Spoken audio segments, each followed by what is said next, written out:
Sing it loud and strong. Feel our hearts beat as one. Celebrating song as we rise to heights where we belong. Sound the victory drum. Oh, CARICOM, hele, hele, wow. Oh, pour your sting, CARICOM. Leve, leve, wow. Hele, hele. Tabu, yeah, tabu, wow. Knock your drum, CARICOM. Leve, leve, wow.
Good afternoon, everyone, and welcome to today's webinar, Geothermal Energy, a game changer for resilient Caribbean energy systems, how to maximize opportunities and benefits. As we near the end of our webinar series, we are pleased to have you join us for this important discussion on strengthening sustainable energy development across the Caribbean. Today's session is designed to help bridge a critical knowledge gap in our region, the need for a clear understanding of geothermal energy, its value, its potential benefits and opportunities it presents, and the risk that must be carefully managed as we move toward development. Geothermal potential in the Caribbean is concentrated primarily in the Eastern Caribbean, where volcanic islands such as Dominica, St. Lucia, Grenada, and St. Kitts and Nevis offer the most promising resources. Several of these countries are steadily progressing meaningful initiatives. Dominica is advancing the geothermal power project in Roseau Valley with a 10-megawatt plant nearing commissioning. Nevis continues to push forward toward a commercial scale geothermal facility, while Grenada is exploring opportunities for a 15-megawatt with exploration drilling planned in St. John and St. Patrick. Guadeloupe remains the region's leading example with an already operational geothermal plant. Throughout today's webinar, we encourage you to actively participate. You can use the chat to share comments, exchange ideas, or raise questions as they arise. During the Q&A segment, we invite you to engage directly with our presenters. Your highlights and inquiries will enrich the discussion and help ensure that the issues most relevant to your countries and organizations are highlighted. Your participation not only enhances today's dialogue, but also supports the broader goal of strengthening regional collaboration as we work to unlock the full potential of geothermal energy in the Caribbean. We look forward to an engaging and productive exchange. We would like to extend special thanks to Friends Program, supported by the New Zealand Ministry of Foreign Affairs and Trade through its International Development Corporation, for making this initiative possible.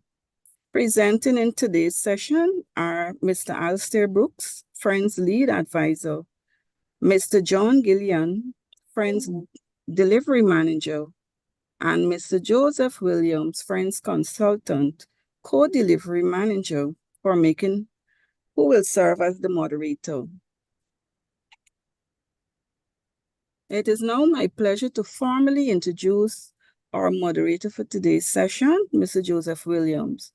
Joseph has worked in sustainable energy development in the Caribbean for over 30 years in the various capacities of regional project engineer, consultant, project manager, and advisor. He is also principal advisor at the consultancy Caribbean. In his most recent previous role, he was head of the Sustainable Energy Unit at the Caribbean Development Bank. As the Friends Consultant Co-Delivery Manager, Joseph provides strategic advice, strengthens regional partnerships, and supports delivery of Friends activities. I will now hand over the floor to Joseph Williams. Thank you so much, Sandra. Just checking if you can hear me. Yes, we're hearing you clear. Thank you so much, and good afternoon to everyone. It's really a pleasure to be a part of this webinar series. But let me just first of all extend thanks on behalf of Friends to CARICOM Secretariat, but specifically to Sandra and Brian for their leadership in staging this important series. And we're just very, very happy to be a part of this. I must say though, Sandra, if you'll allow me, I think the series is well done. I found it very, very informative, the different sessions. And I'm sure many of the viewers or listeners who have participated will share the same view. In fact, I invite them to share a thumbs up or a clap just to commend the Secretariat for this continued very good initiative. So the webinar is being convened by Otira New Zealand Caribbean Facility for Renewable Energy, in short, Friends. Caribbean Friends is the third edition of the Government of New Zealand Technical Assistance Support to the Caribbean, which commenced in 2014. Friends program is heavily focused on geothermal development, supporting geothermal development, but also provide technical assistance in other RE area, renewable energy areas. Just a few words on Government of New Zealand support to the region. As you know, New Zealand is a country that has a long and strong history and experience with geothermal development and power production accordingly. Although geothermal energy is a mature technology, the harnessing of same can be complex and challenging, especially for small island states, such as those of the Caribbean, where this technology is new. So it's a mature technology, but new to the Caribbean, as we all know. Therefore, a steady, consistent, and patient expert assistance, knowledge transfer, general capacity strengthening, support provided by government in New Zealand since 2014 have been critical, I would say, for the countries of the Eastern Caribbean which are pursuing geothermal development. All the countries in CARICOM that are pursuing geothermal development have benefited from this much needed support from government in New Zealand funded technical assistance program over the years. And I think it's fair to say that the countries have welcomed this and have been generally grateful for the long, consistent, and patient support. So I think there's no question about the support of the government of New Zealand in this regard, and it's welcome and appreciated. Well, the question is, why are we talking geothermal on this forum or series of webinars? Much of the discourses and exchanges around geothermal has been typically in the Eastern Caribbean. However, the CARICOM Secretariat supported a suggestion that for CARICOM Energy Month, it would be useful to widen the conversation to the wider Caribbean audience, hence this webinar today. Big thanks again to the CARICOM Secretariat and the team. To this end, we considered exploring some of the following questions. Exploring some of these following questions could be useful. What is the technology and what's the state of play? Why is geothermal a special resource, special challenges, and has been purported big potential benefits? But how can the countries ensure that they realize these benefits? We know that geothermal is a sustainable option for the Eastern Caribbean countries, but the question is, could this be an option for other Caribbean countries? That's a question that some persons have posed over time. It would be useful to explore that. What are the big benefits and how can the countries be assisted to ensure that they realize these benefits? So we have with us today, as mentioned, two leading experts, Mr. Alistair Brooks and John Gilliland. And Alistair brings a wealth of experience, not just in geothermal. He has worked in the region for years, but also across Asia, working for major financial institutions, World Bank, and the IFC of the World Bank and others, KfW, not just in geothermal, but also providing lenders technical advisory for various RE projects, but certainly very strong experience in geothermal, working with Jacobs, through Jacobs over the years. So his resume is long and wide, and I want to tell you that I'm pretty impressed with Alistair's depth of knowledge and the perspectives he brings, not only from the standpoint of the technology, but the business development. I will mention a few things about John later, but I just want to turn over to Alistair to make the first presentation. Before he comes, though, I want to just suggest that, as Sandra mentioned before, that you are welcome to place your questions in the chat. We will have a break in between the presentations to respond to those and have a brief discussion, after which we'll move on to the second part of the presentation that John will lead. So at this moment, without further ado, I will turn over to Alistair. Alistair? Thank you, Joseph, and thank you to the CARICOM Secretariat for hosting us. It's a very nice introduction, Joseph, so appreciate that for the recognition of the support of New Zealand over the years. I myself have been working since 2014, primarily in the OECS region. And as Joseph Sorry, mentioned, Alistair, you're a bit low, Alistair, from my end. I'm not sure if that's the experience for most other participants, but if possible, you could volume up a little. Thanks. Let me see.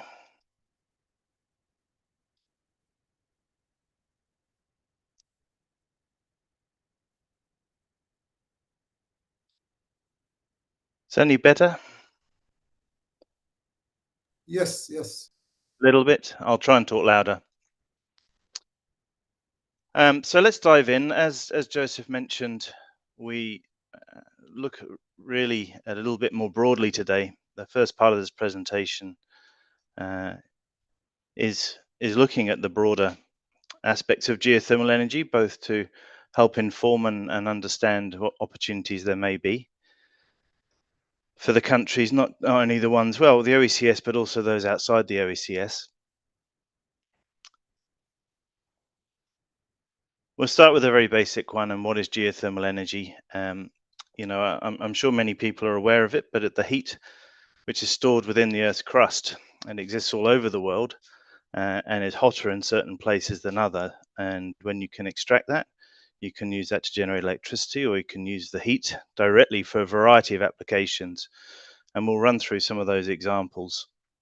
It has a special place in the renewable energy landscape because it provides baseload for power and heat, and both at a high capacity factor, with capacity factors over 98% in New Zealand, and also doesn't take up too much space on the surface. It can operate independently of seasonal factors such as the wind and solar and insolation. And this image presents, on the left, we have the depth below the surface, some 1 kilometer down. The houses which use shallow resources at low temperatures. Then in the middle here, we have these fractured areas, which is where the geothermal resource is able to be extracted from the rocks and bored up through what we have a red well called production well, pass through power plants and back down through the blue through the injection well. On the right hand side, example for a direct use where you're using the heat for buildings or other uses. And then at the bottom there, we have deep enhanced geothermal systems where there isn't a natural source of permeability, and you seek to create that. And we'll run through all of this in a bit more detail as we go. So the different geological conditions present different challenges and opportunities for development. And the focus on the OECS is the tectonic plates joining, the island arcs which have sprouted up from the volcanoes, and that means the heat is closer to the surface in those locations. However, there is heat everywhere, and depending on how much it costs to drill to access that heat and the temperatures you find and the volume of either water or the heat that you find, then there are different applications you might use. So in this dark one on the left here, we have Shallow temperatures, 10 to 15 degrees C, often used in colder climates for heating, but also can be applicable for use in cooling. In the middle here, we have a sort of 40 to 100 degrees C range, where it is useful for medium temperature heat applications, all the way through to higher temperature. We've got 100 degrees C. Obviously, that starts to reach boiling point for high temperature use, in this instance, hospitals, even hotter, and then all the way through to 280 we've got on the diagram. You can generate geothermal you can generate geothermal energy or electricity from resources from as low as 100 degrees C. Ideally, will be hotter, but all the way through to over 300 degrees C. And we have different geologies with sedimentary aquifers, and the hotter ones of those may be 40 to over 100 degrees C plus. If they're shallow enough and the volumes are high enough, they can be used for generating electricity, or they may be used in other applications.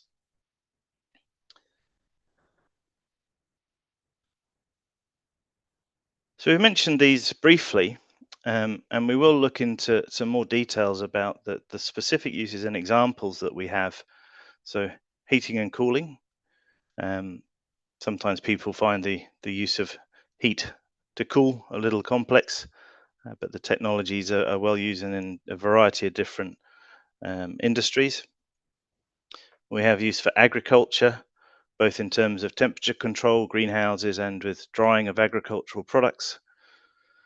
And higher temperature use of industrial drying and process heating, and then all the way through to the power generation, which is where we'll jump to next. So I wanted to put a couple of slides in here about the New Zealand experience of geothermal. For those not familiar, New Zealand is basically two main islands in the South Pacific. People think it's near Australia, but it's about 3.5 hours flight. So it's quite an isolated island. There's a long history of geothermal resource use with the tangata whenua. That's the people, the Maori people, the original land dwellers who arrived around 1,200 years ago. And they possess significant cultural, spiritual, and practical value. The Maori refer to them as taonga, which is like a treasure. And the images show, bathing in the early days, maybe that's the late 1800s, through to the use for cooking. And people still have access to geothermal resources for some of those applications. What this has meant is that over the years, environmental conservation and sustainable development have become central to the resource management of geothermal energy. And it reflects both the Maori ownership and obligations under the founding treaty of New Zealand, the Te Ture o Waitangi. Over the years, this has resulted in development of projects in collaboration with the Maori trusts, both as landowners, and there's quite a wide variety of ways in which that's occurring now. This image on the right, which is the map at the top of the North Island, and is the principal volcanic zone, the Taupo volcanic zone. The high presence of geothermal resource and use over many years has created a regulatory framework where we define different geothermal systems and manage them differently, from some which are protected, which are these pink ones, through to some which are used for research, the grey ones. We have some smaller systems, we have some which may be developed, these yellow ones, we have some which have been developed, the purple ones, and then these blue ones, are lower temperature ones which have not suitable for power generation per se, or not economic for power generation. But we found over the years that being able to define and classify different resources has been an essential part of maintaining the sustainable use of them, and of the both achieving environmental, economic, cultural success in progressing projects. Power generation has been occurring since 1958, and we now have around 1,200 megawatts of installed electricity generation capacity across 15 sites. We'll supply around 15 to 20% of our electricity annually, and that varies depending on well, the market and the inflows of hydro. So you'll see on the right here, this is the heat flow map. This is developed and helps you understand where the hottest areas are. So the previous image showed this big hot red area in the middle on the top of the North Island, and this little spot at the very top where most of the geothermal power generation is. And then in South Island, there isn't power generation, but there are hot springs and thermal features that are used for tourism primarily, and discussion about whether they may be accessed for other uses.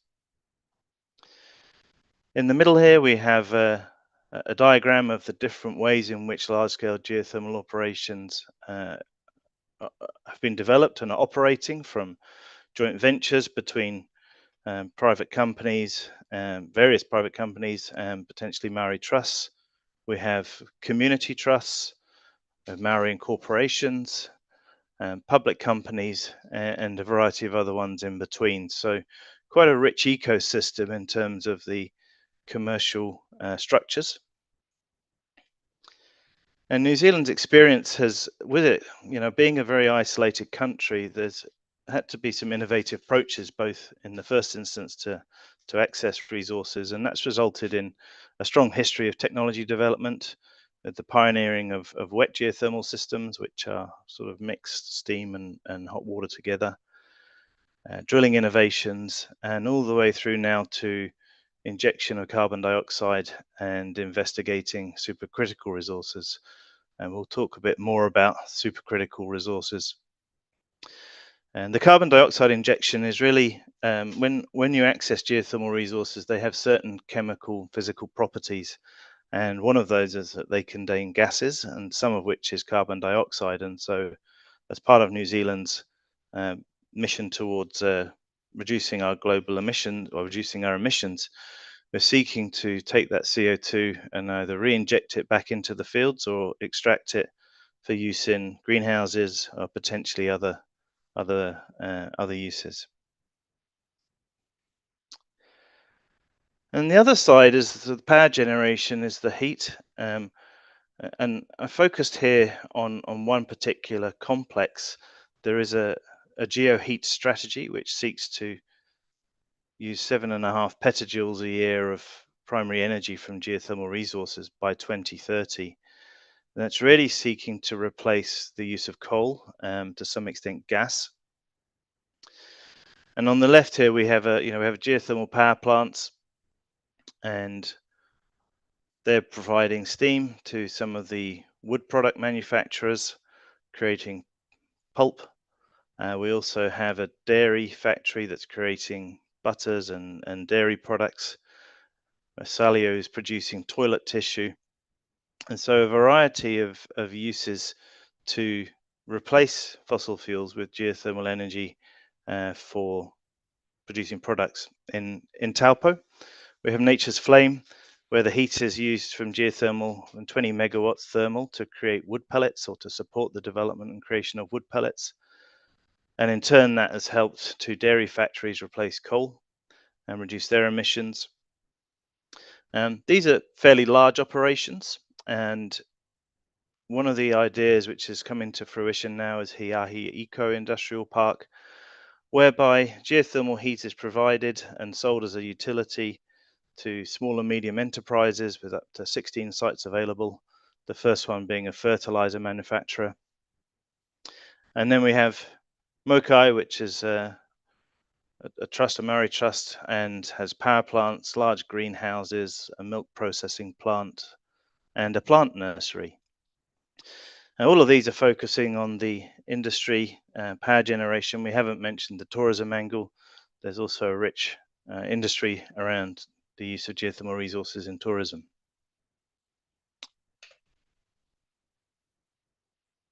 So a quick overview for those not familiar on the conventional, what they call hydrothermal system. These are naturally occurring geothermal reservoirs, somewhere perhaps 1 to 3 kilometers beneath the surface, that have formed over many thousands of years, and will have a certain area and volume of heat which can be utilized or extracted to generate electricity. The image on the right shows the water flowing through the fracture zones up into the power generator through the production well, cooled and back into the system. 3 main power conversion technologies are used globally. We have a flash steam plant, which is the most common. This is the first image on the bottom right here, where you take high pressure, high temperature fluids and you depressurize them. And the geothermal resource has a mixture of, when we call the wet system, there's an element they call brine. You separate the steam from the brine through a separator. In that process, you flash the steam, and that's used to drive the turbine before it's condensed and re-injected. Dry steam plant, you don't need to flash it. It comes out dry, high pressure steam directly from the ground. Those are less common and probably been exploited where they're viable. And then we have binary, we've got binary steam, there's binary brine, a mixture of different ways in which you can use a binary technology, but they use the heat and transfer that to a geothermal fluid, a working fluid, which is used to vaporizes and used to drive the turbine, and has typically been seen at lower temperature resources, but it's also more modular. And we're seeing that the binary plants are the ones that are being selected in the OECS, and as you get down to a smaller scale, becomes more competitive with a condensing steam turbine.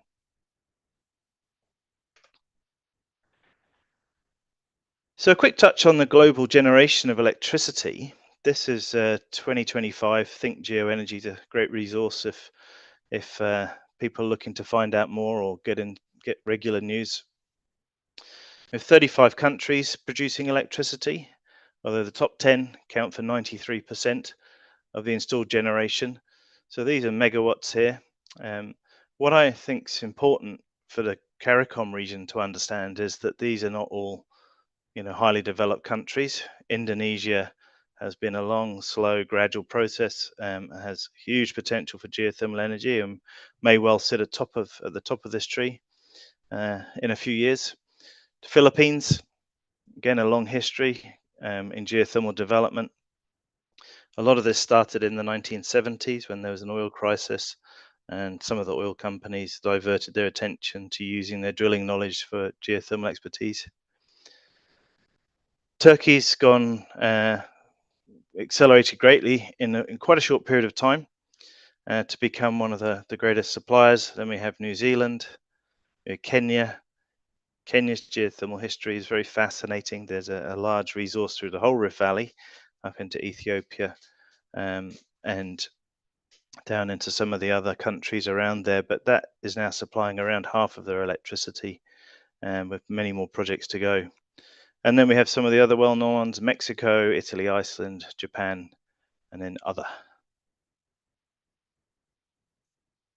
So what does it cost?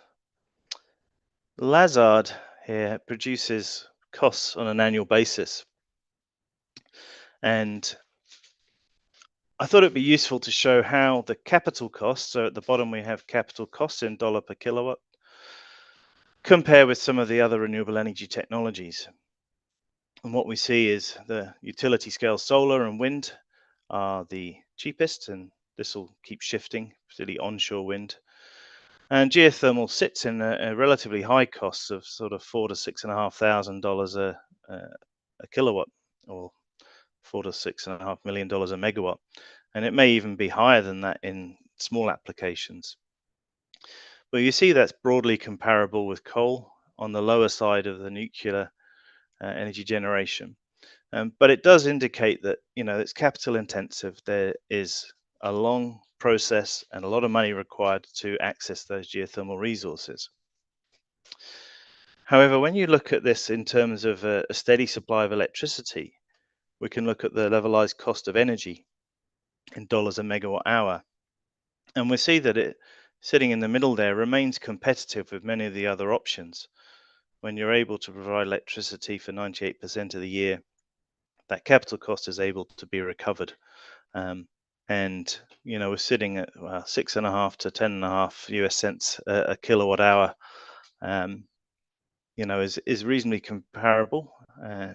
In New Zealand, we have an open electricity market, the only form of, I guess, the primary form of subsidy or influence is a carbon market.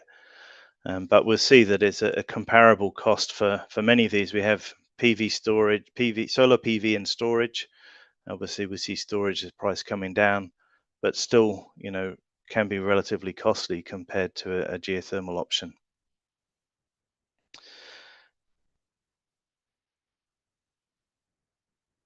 We touched on the direct uses. I wanted just to show the installed capacity. This is in megawatts thermal.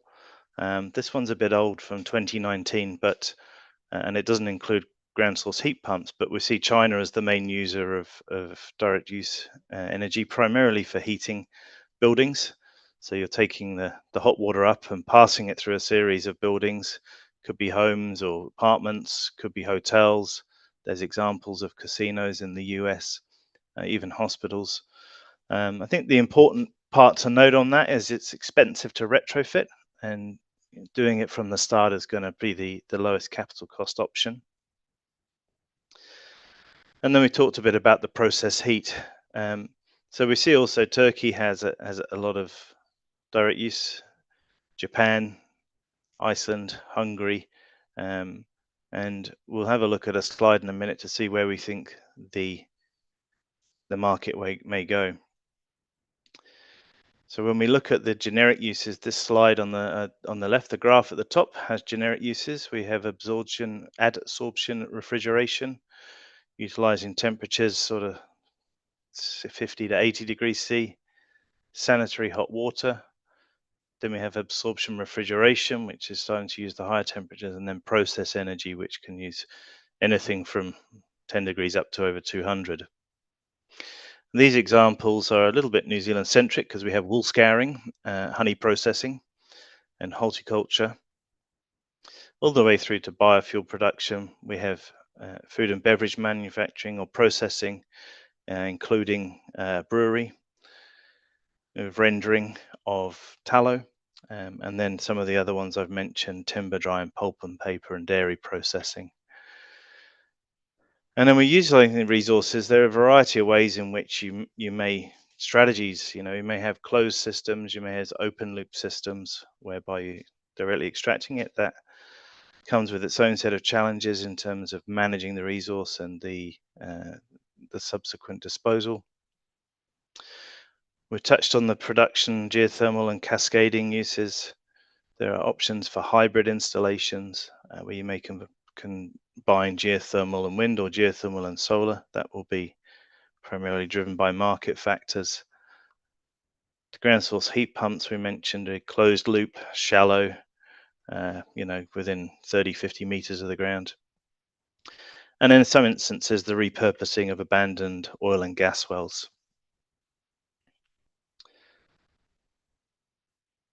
When we look at the emerging approaches, there's quite a lot of press at the moment on different technical approaches, and the idea being that you are able to generate geothermal electricity from anywhere. You're not limited to those hot volcanic zones. The advanced geothermal systems are still in pre-commercial research and development stage, I would say. The idea being that you drill a series of wells and you circulate a working fluid and use conduction to extract heat from rocks. The enhanced or engineered geothermal systems, EGS, we're starting to see projects in Europe and the US whereby you're drilling deep into the ground. You have good temperatures, but the permeability is insufficient, and so you enhance that by techniques like hydraulic stimulation to enable heat to be extracted. Some quite exciting developments coming through in the US at the moment, and a lot of investment. And then I mentioned supercritical geothermal systems. These actually do, focus on the sort of hotter volcanic areas, but the idea being that you seek to access extremely high temperatures over 400 degrees Celsius.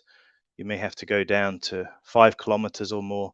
And with that, you find high pressure, very high temperature systems where the fluids are in a supercritical state, and that brings certain chemical and physical characteristics which enable a greater amount of energy extraction.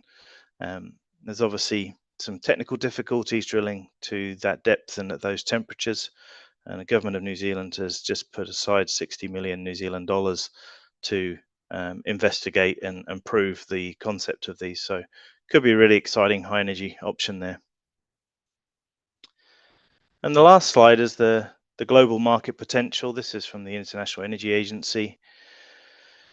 We have a report of potential for over 800 gigawatts, which could be 15% of global electricity demand using both conventional and next generation electricity.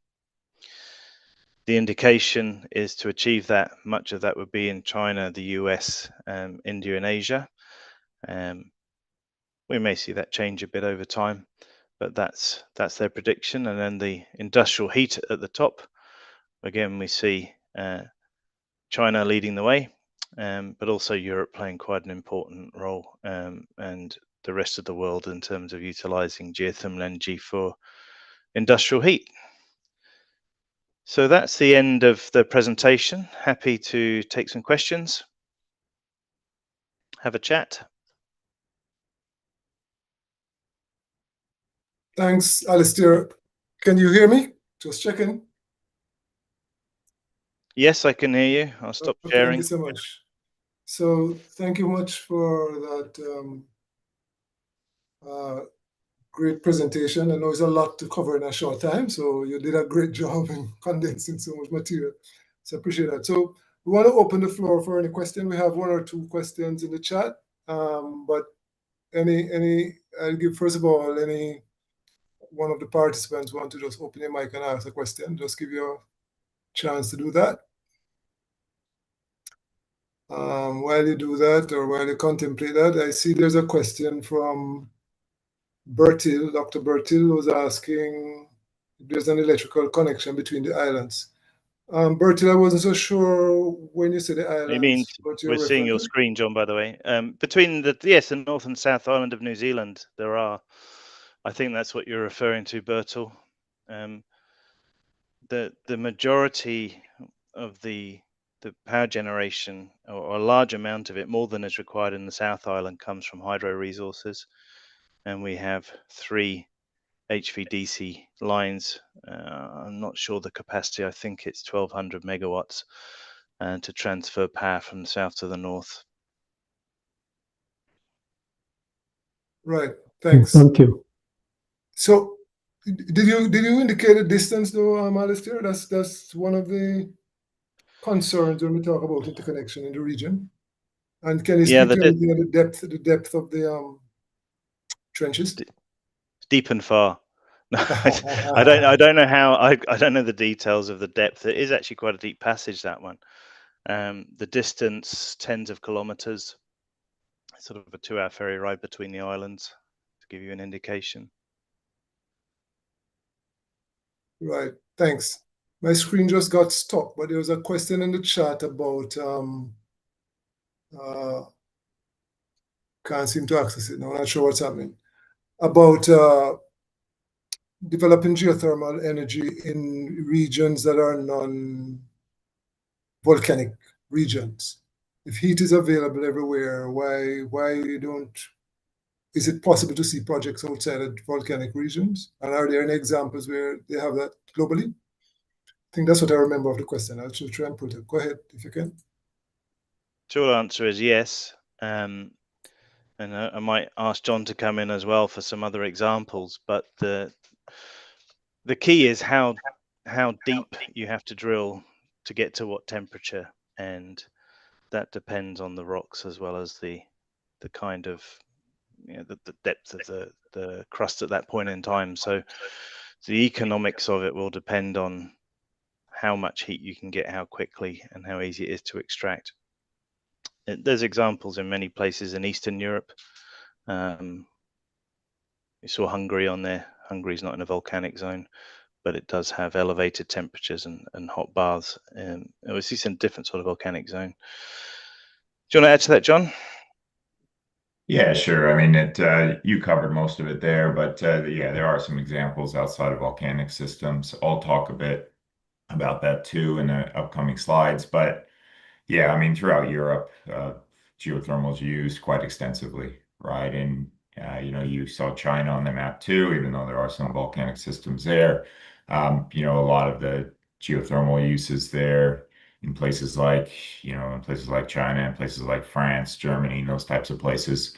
Um, it's used in abundance, and it isn't necessarily for power generation always, but it's still a economically viable option for heating, process heating, or cooling. So again, yeah, it's plenty of different examples as well to share. Thanks, John.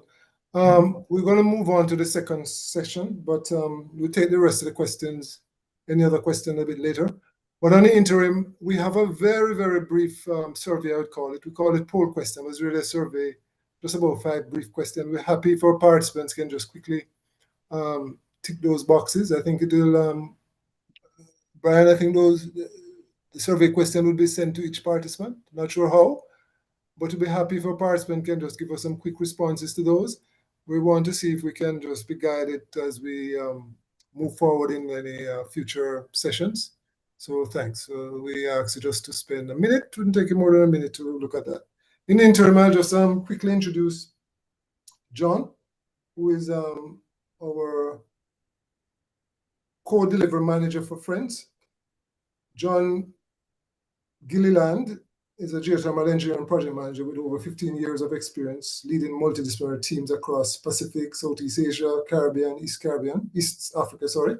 John specializes in the design, execution, and management of geothermal exploration and development programs, from early resource identification through to production, drilling, and power and direct use integration. He's also active in advancing innovation for field level geothermal maintenance tools. Quite a bit of experience, and we could spend a lot of time to talk about specific, John. I know that, but we're really happy for your input. Just want to turn over to you to take us through the second section. Thanks. Right. Well, thank you, Joseph, and thank you, Alistair, for that insightful presentation to start with. I'm going to try to kind of carry on where Alistair left off and talk about how to maximize these geothermal opportunities in CARICOM. We'll start out touching upon kind of what Sandra mentioned earlier at the very start of the webinar, and that's talking about the geothermal potential in the region.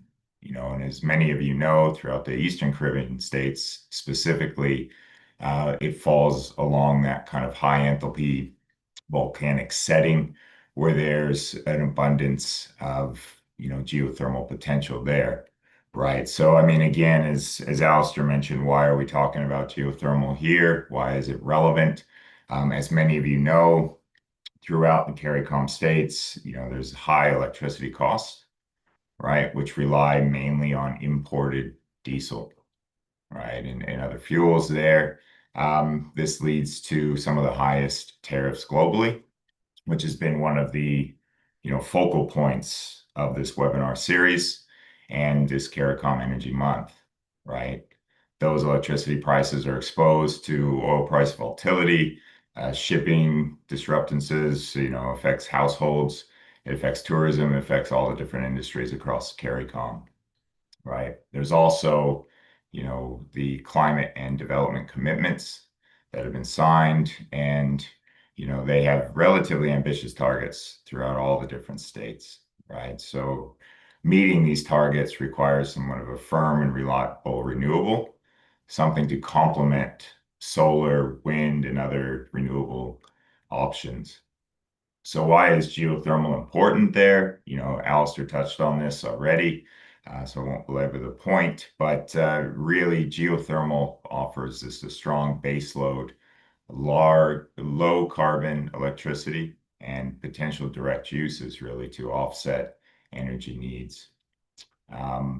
Again, if you look at the map on the right, that shows you, a depiction of geothermal potential, right, in the Eastern Caribbean states.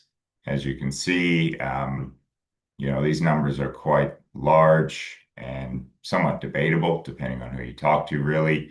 And it's important to note that these don't necessarily reflect the exploitable resource potential.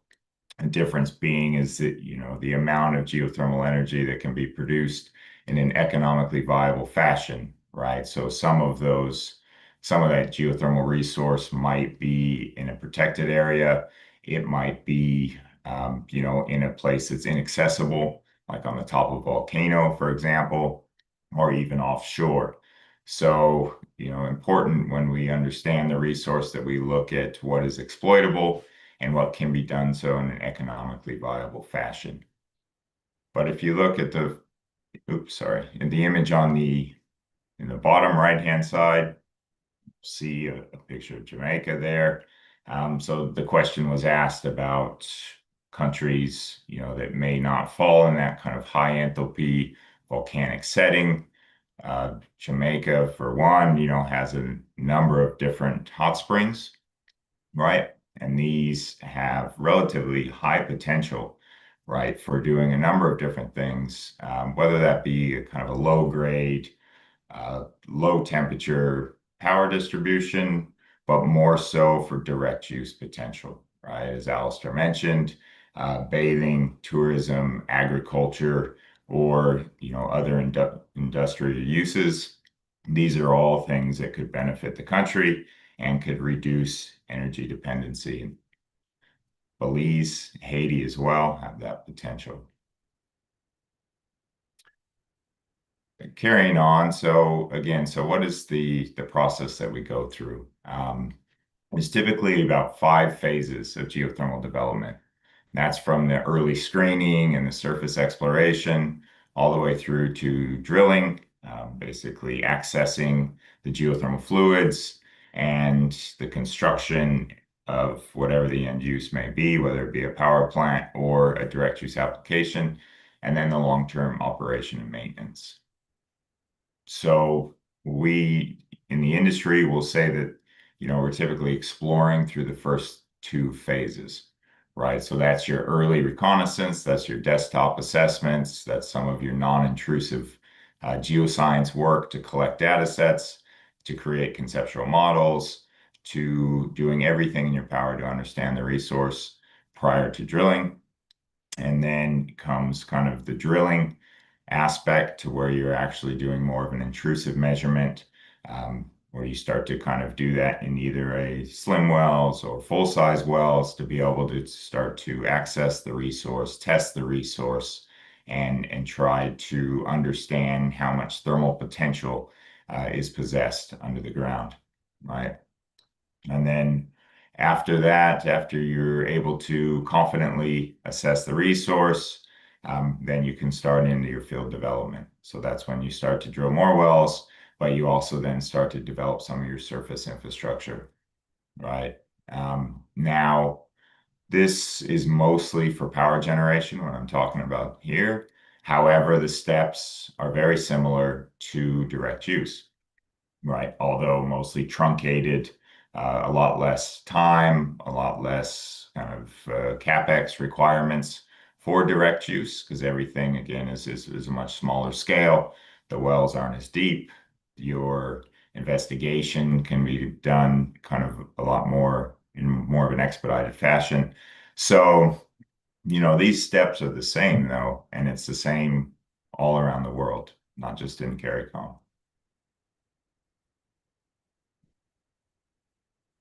So what makes geothermal unique compared to solar and wind and other renewables is the development risks when we go out and the uncertainty that lies under the ground, essentially. So that falls in what we classify as a resource risk. You may have heard throughout, if you've paid attention to any geothermal projects, whether that be in Dominica, Montserrat, or anywhere in the CARICOM region, you may have heard people use indications for resource assessment based on size or a Monte Carlo assessment, a P10 or a P90, which is ultimately talking about the confidence that's placed in the size of the resource, right? And so, and when we're developing geothermal resources, this is one of the the biggest risks and challenges to overcome is to get a number of different data sets to be able to have confidence that the resource is there, that it's a viable resource, and that it's sustainable, that it's going to last throughout the course of the project, 10 to 50 years. And so these are the things at the front end where all the data science, where all your geoscience and data is collected to really improve that confidence that the resource is there and it's viable. So if you look at the graph here, you've seen probably different versions of this before, but you have a risk profile, which is on your y-axis on the left-hand side, and then your cost profile. So through those early stages, those 5 stages of development that I mentioned before, through your early stages, you have a relatively high risk.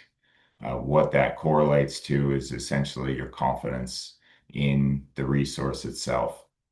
So you have a very low confidence in the resource, relatively high risk for development, right? And as you start to work through the project and the development cycle, obviously requires a bit more CapEx to go through there, acquire more data sets, but with that, you acquire more confidence and understanding, and your risk starts to reduce through there. Now, this is much different than something like solar, for example, where you have a high confidence in what you're going to get, what your outputs will be from a solar project. And makes it sometimes difficult to attract investment in there. However, the benefits of geothermal, speak for themselves, and that high capacity factor and the base load. So that's why we do everything in our power really to help reduce those risks. And I'll go through that here shortly in how we do that in the resource assessments and understanding the resource. So what are we doing here? Essentially, first, we're trying to find where the resource is, right? And we do that through a whole suite of geosciences, often called a 3G suite, which is for geology, geochemistry, and geophysics. Those 3 combined, kind of a industry best practice, really, to be able to help improve the confidence of the resource prior to drilling. Those are combined and create a conceptual model. That conceptual model gives a kind of a map, if you will, of the underground, and allows you to start visualizing under the Earth's crust, and you start to try to quantify the resource as well. Not only that, you can kind of determine what kind of resource it is between a high enthalpy, or medium low temperature one for direct use in agriculture or other types of applications, and start to characterize it. So understanding the depth to the resource, the depth to the exploitable steam or brine, and to be able to try to figure out and develop a plan to extract that, right? More so, it allows us to kind of start to, again, design a drilling program, which we'll talk about here shortly. But you look at a number of different things like accessibility. As I mentioned before, a lot of geothermal potential lies in places that you can't access easily. Tops of volcanoes, offshore, these types of things aren't necessarily viable to go and drill a 2,000-meter well in and to be able to extract the resource. So, all these things are pieced together to create a bit of a concept plan, and that is then put forward to start to ascertain financing, how much the whole project will cost, your CapEx requirements, and the potential benefits.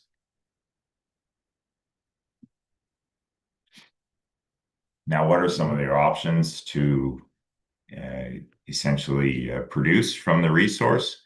So here I'm talking about 3 different drilling options that you may have heard or considered in these projects. The 3 are the continuous coring slim hole.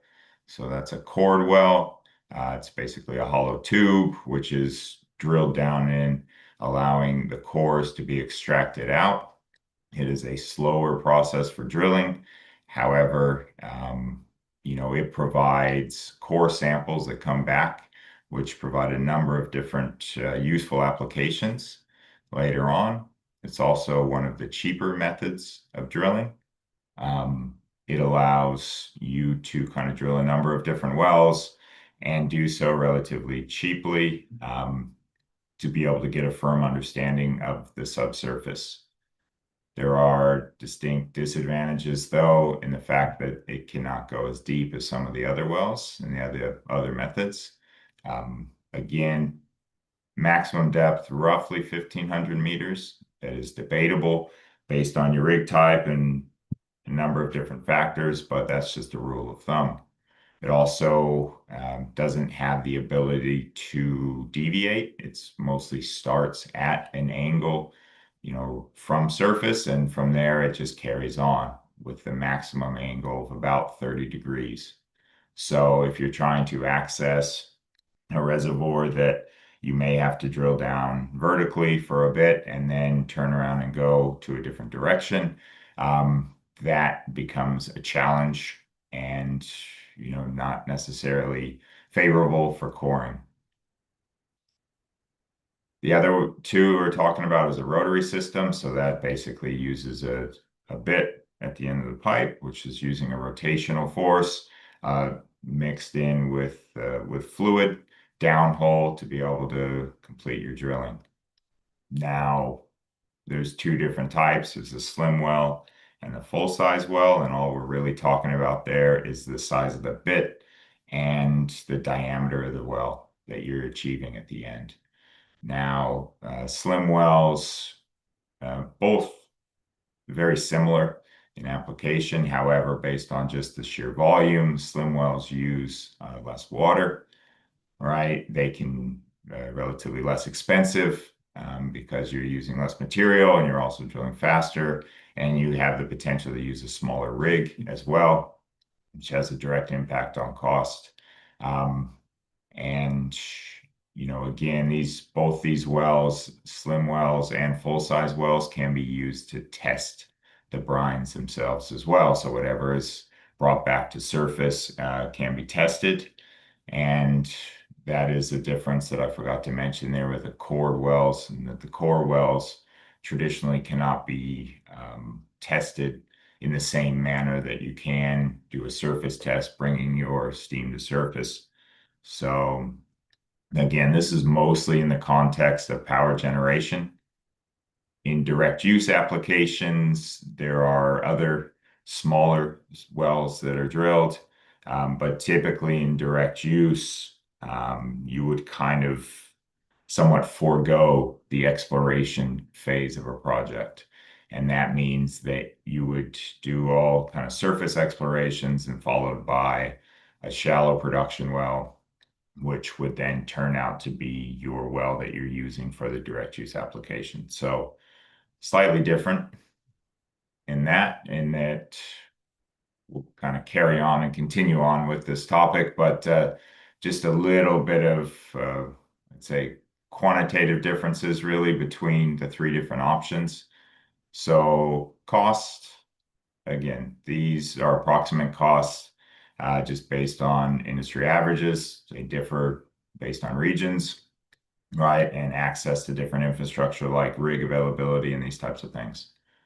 So just quickly running through there, you can see that it's a step up between each size. So your cored wells, the smallest option, the cheapest option, and the least water consumption, which is a really big factor when you're looking at your environmental impact, especially in the Eastern Caribbean.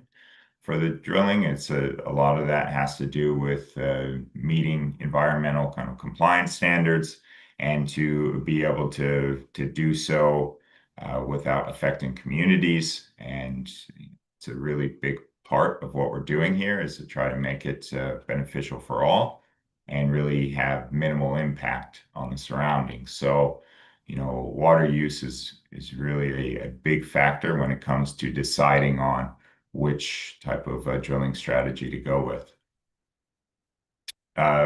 The slim wells and the standard size wells, again, you can just see the step up in the size requirements. That's based on, your rig, your sump, various different other factors there. But you can also see the impact on cost, right? So the bigger the well, the more expensive and the more water that is required, amongst other things like other infrastructure like larger roads, pads, and these types of things. So these are all considerations that go into kind of designing an exploration program that need to be factored in. Now, just kind of going into that. So the image on the right comes from, Ken McKinsey, Jacobs, New Zealand. Today, it's a great paper and it talks about the differences between kind of a slim versus conventional wells for exploration program. And you can see on the diagram here that, you go through a number of different things at the front end of the project. As I mentioned, kind of your phase 1 and phase 2, when you're acquiring your surface data sets, and then comes the decision to drill. So, there is this kind of common misconception that if you drill a slim well, you can't produce from it. That is not true. It can be produced. It is true that a slim well will not produce as much as a full-size well in the same setting. However, it still can be repurposed. And when we go through that, you can see some of the indicative cost here as if you were to go through and do a 3-well drilling campaign with full-size exploration wells versus the slim wells, and then move into what they call appraisal drilling. So that's additional wells, the full-size wells. So you can actually see a benefit through a slim well campaign, and it also gives you a unique advantage, really, that if you are to drill and the project is unsuccessful, you haven't used as much CapEx as if you drilled the full-size wells. Now, again, that doesn't mean that that's the correct decision all the time, but it needs to be factored in when you're making these decisions. Now, a primary example here is from Dominica. And as it was mentioned earlier in the presentation, that Dominica is on the kind of the crest of commissioning its first 10-megawatt plant. But it has been a really long journey. But again, if you look at the process that they went through, Dominica started with 3 slim wells to essentially kind of prove the resource. From there, they went on to basically appraisal drilling to drill 2 full-size production wells, which is P1 and RB2, or sorry, P1R1, and then 2 more full-size production and injection wells, and from there, then they are actually using some of the initial slim exploration wells that were drilled as part of their kind of production and injection strategy moving forward. So this paper came from friends at Ormat there, along with DGDC, Dalton, and others. But it just goes to show you that how a well-executed and well-designed exploration program can have benefits down the line in actually turning that exploration activity into a reality and producing electricity in the islands. So costs, obviously everyone wants to know how much these cost. And Alistair touched upon some of the outcomes. This is going to mainly focus on the project cost, development cost. And so it's a relatively wide range, as you can see in this slide, 2.5 to 6 million per megawatt. That depends on a number of different factors. Obviously, how deep you're going, where the setting is, how much infrastructure is already there in place, whether it's a greenfield or brownfield development, number of different factors that go into this, right? The direct versus indirect costs there. So you can see that about 80% 80 to 90 kind of make up your direct costs. So that's your drilling, your plant, your pipeline, civil works, kind of most of your tangible aspects. Your indirect costs go into kind of your consulting, your project management, your legal, owners, engineers, and those types of things make up 10 to 20. Again, these vary, but this is kind of a rule of thumb based on, industry averages. The timelines, again, could be anywhere from 3 years for those that are, more of an add-on and or a developed field, all the way up to kind of 12 years or more, right? And so, there is no right or wrong in that. It's really just more about securing financing, mitigating risks, and developing in a methodical fashion so that you're kind of, always progressing and not going backwards.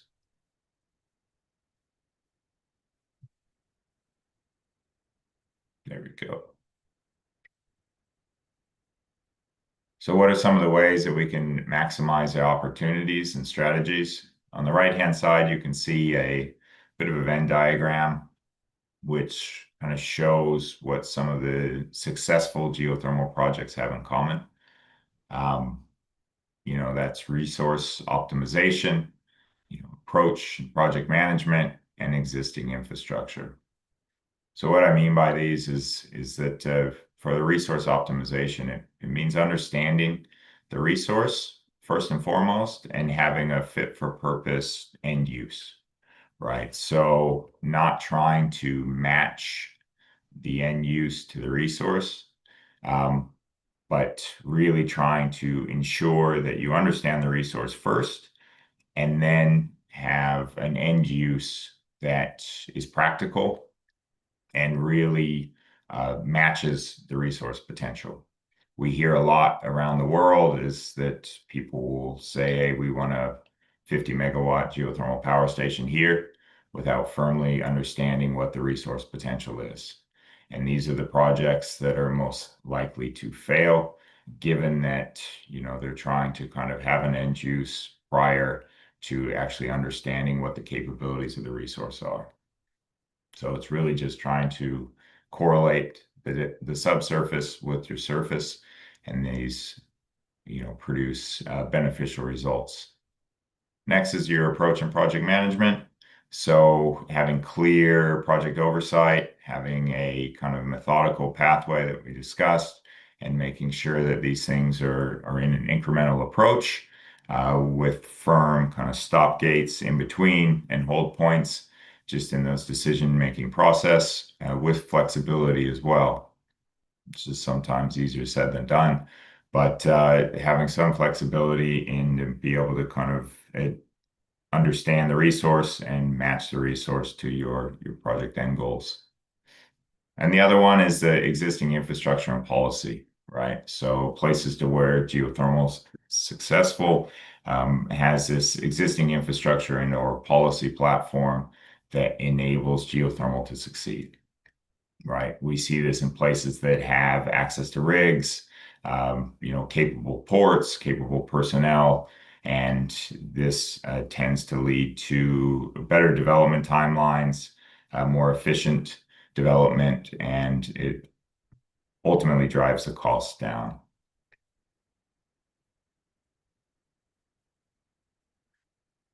Some of the key risks, can't talk about geothermal development without some of the key risks here.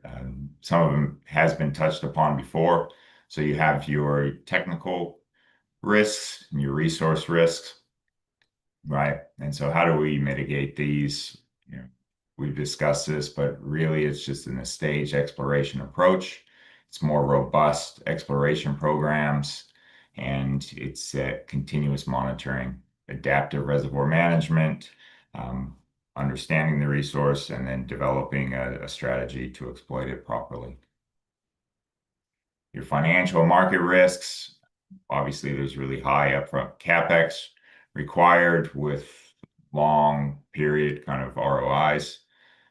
So how do we kind of mitigate these? You have blended finance, so different forms of grant loan agreements, Bankable PPAs, so having an end use lined up, having an understanding of who the off-taker is going to be and how that framework will play out, and some robust financial modeling. These are all things that can help reduce that financial and market risks. Then you have your regulatory and institutional risks. Obviously, with that, there's complex permitting and sometimes unclear licensing, especially in the case of CARICOM states, where, with the exception of Guadeloupe and Dominica now, there's not a clear system and process for some of these permits and various different other kind of concessions that are required. So, ways to mitigate that is streamlined procedures, the clear geothermal regulations, right? And just a regional model. So guidelines and other different frameworks that can maybe be pulled in from other regions, but also just adapted to CARICOM so that there's models in place, guidelines in place, so that it gives developers, whether it be government developers, public or private developers, that access to be able to kind of streamline the process. And then the social environmental risks. Obviously there's community concerns. There's a number of affected people when it comes to an exploration and development program. And then there's environmental impacts. So large footprints of, water use, induced seismicity. These are all things that, fall under environmental risks and impacts. And so how can we mitigate these? The early stakeholder engagement. Alistair mentioned the Maori and the New Zealand example of how to incorporate, the local iwi into those kind of early discussions. So being able to kind of raise awareness, effective communication to all, not just the financiers, but everyone who is going to be impacted by the project. Understanding the community benefits, right? And also having a framework in place to be able to share those benefits across.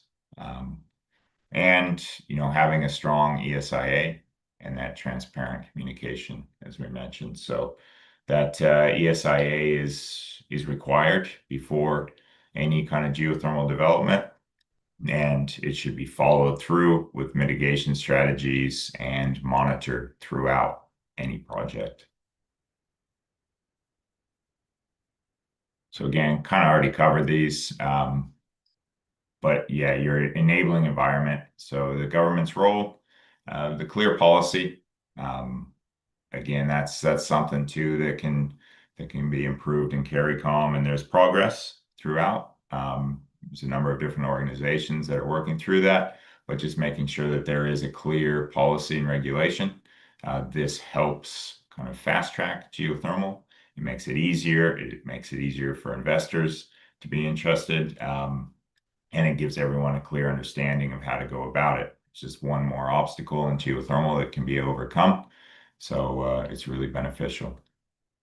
And de-risking the early stages. So again, this is something that the governments and the partner support can aid in, is to be able to have public information readily available, have partner funding for various different aspects in those early stages to kind of reduce that financial risk, that high CapEx requirement that comes at the front end of the projects.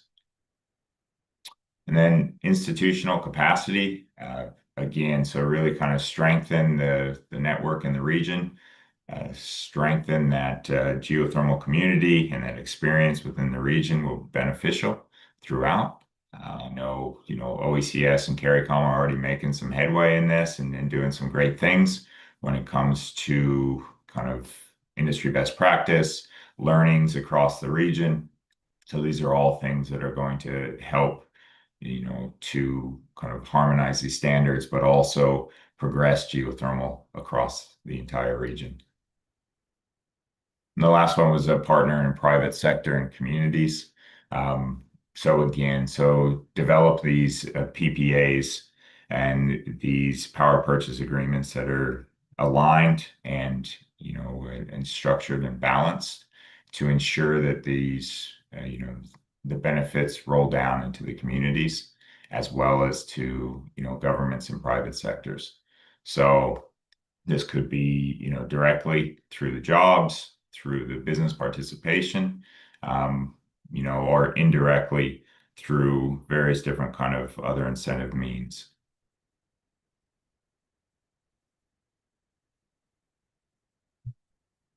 So what are some conclusions, really? Again, geothermal has that potential to help CARICOM meet these energy targets. It does have a high capacity factor.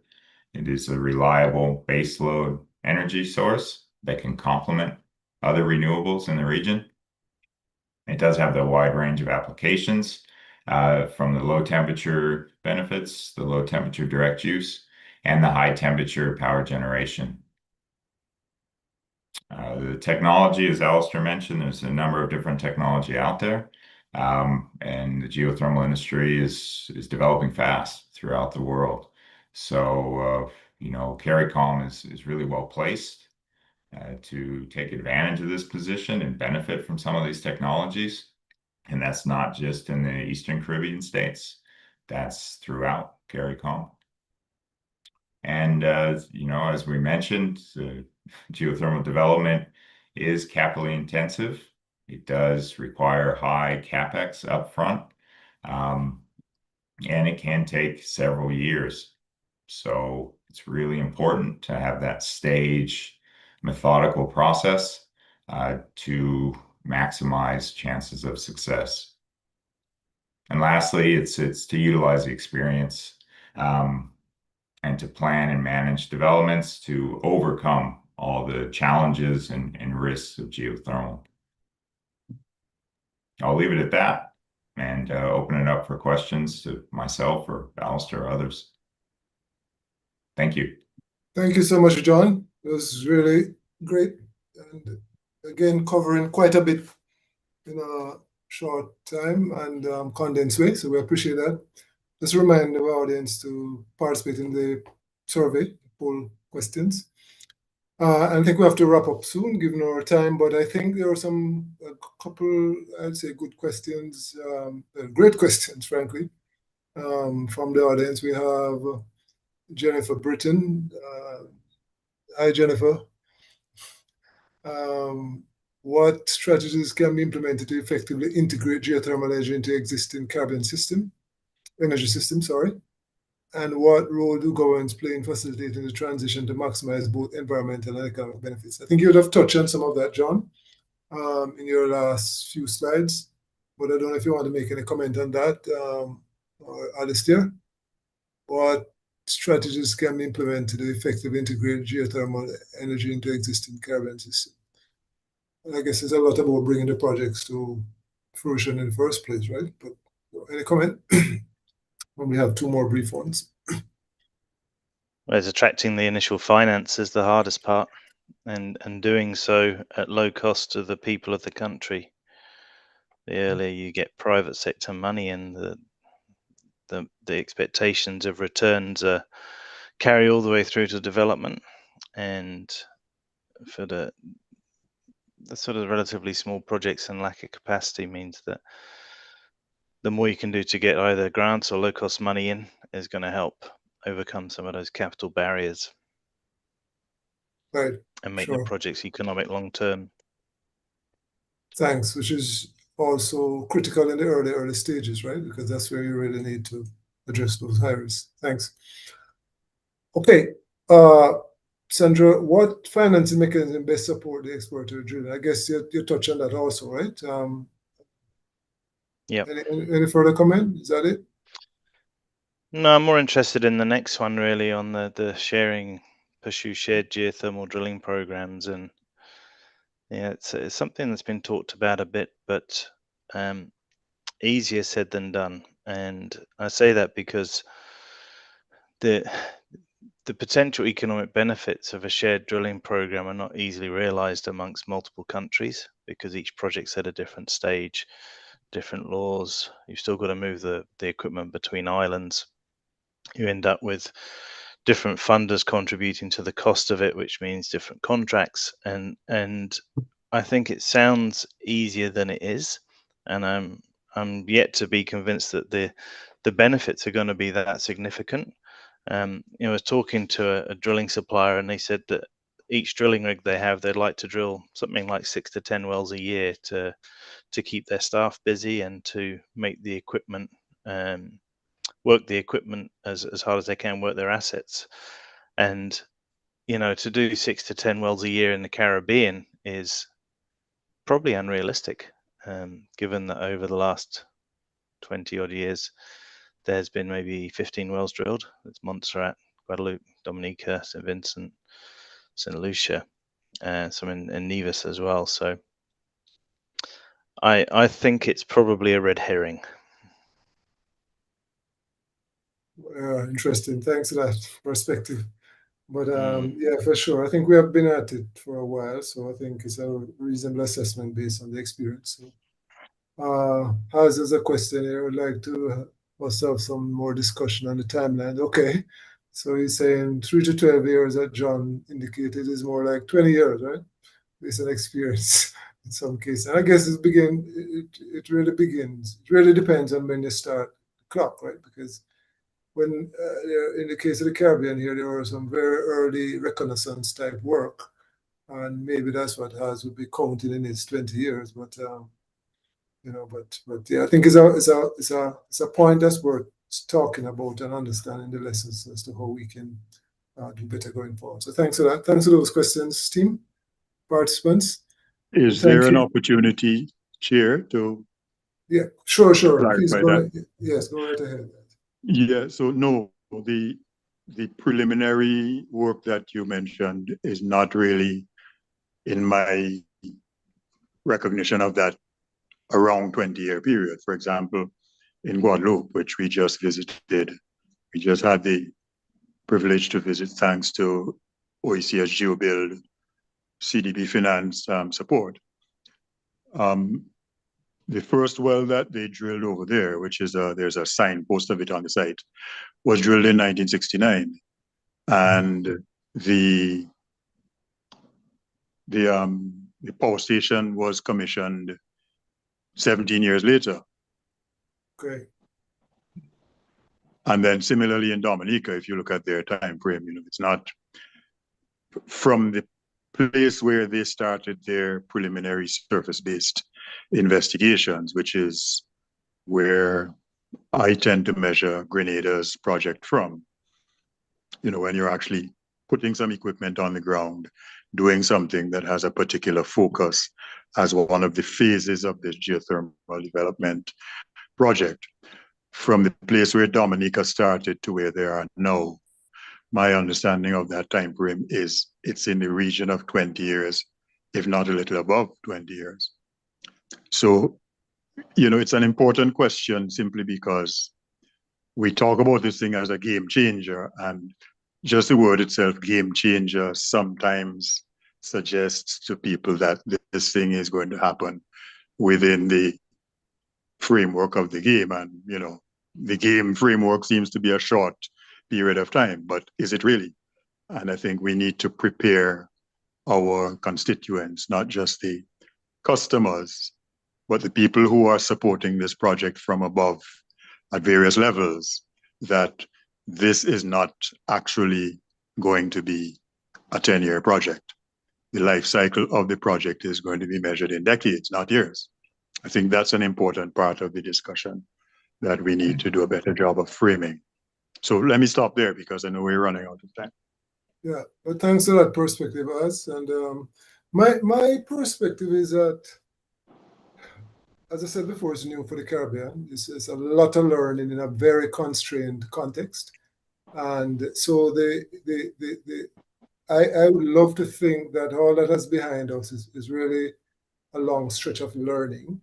And to the extent that the countries are going to move forward and have the partners and the financing resources, we should in theory see a shortening of that kind of schedule. But that's a theory, right? But I think what you're pointing to is the reality that has happened over time. I think it's just a question of how we learn the lessons and make sure that those lessons guide us as we go forward to make sure it happens for us. So, but the perspective is very important and really good food for thought. So I appreciate that. Thanks, team. So I'm going to turn over to Brian. Brian, thank you, and Sandra again for facilitating, and thanks to all the participants. Oh, there's a feedback. Donnell has his hand up, is it? Oh, okay. Daniel, oh, sorry, Take Daniel. one. I miss you, Daniel. Sorry. I'm prolonging in the meeting. No. I think we need to hear you. From the Caribbean Development Bank. No, I listened to the intervention earlier and the presentation itself, and I have this burning question around. Yes, there is a I'm gonna call it, for lack of a better term, a baseline period that must persist for the learning to take place. But to what extent there were other factors that contributed to the delay in the development of the assets. And I want to point to two key factors, and maybe even three: the legal and regulatory environment, which is shifting quite considerably now, the technological advances that have taken place, especially around drilling technology. I don't know to what extent that could contribute to fast tracking the process, and then the access to finance. Because I'm thinking part of the reason where you might have had a test well drill from the 60s and it sat there was no appetite to do exactly what we're trying to do now, which is a transition away from fossil fuel base energy source to more cleaner sources of energy. So to what extent, if the environment is right from a regulator standpoint, there is access to concessional financing and there are people willing to come to the table, what does that base time look like to us? An accelerated timeline, if I may say, if some of these other elements or these barriers are removed, what are we looking at? I don't know if anybody has any feedback on that. You could probably talk all day about that, Daniil. But in short, to me the primary reason for delays is being able to release the funds, and that is a combination of capacity to negotiate the existing incumbent electricity system and networks, and the comfort that as a private sector developer you're going to be able to make a return on your investment. And there's quite a lot of richness within that, but the bankability of the power purchase agreement from the utilities, many of the utilities are quite stretched financially. That requires quite a lot of close consideration. And the creation of geothermal laws has taken a while in some places. It's not absolutely critical, but generally is preferred as a basis to secure investment. So yeah, I think when the earlier stages, as I indicated, using concessional finance, projects led by government, a lot of competing priorities, getting the focus and the drive to see these through between political cycles has not always occurred. And then once you're able to get to even resource from Dominica, took them 12 years between actually proving the resource was good and getting a power plant commissioned. So there are a lot of good lessons within there, and probably a conversation we can have a deeper one sometime with CDB.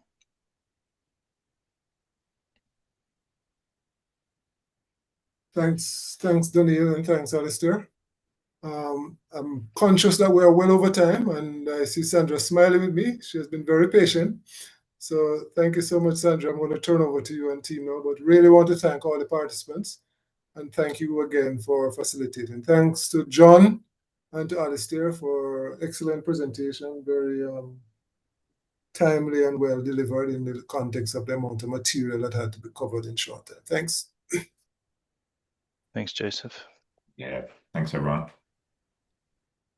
Thank you, Joseph, and thank you all for joining us for this discussion on geothermal energy. We would like to extend Sincere thanks to Alistair Brooks, John Gillian, and of course, Joseph Williams, for sharing with us so much on geothermal, the opportunities, the risk, and the benefits, the challenges. We also want to acknowledge the support of the Friends program funded by the New Zealand Ministry of Foreign Affairs and Trade.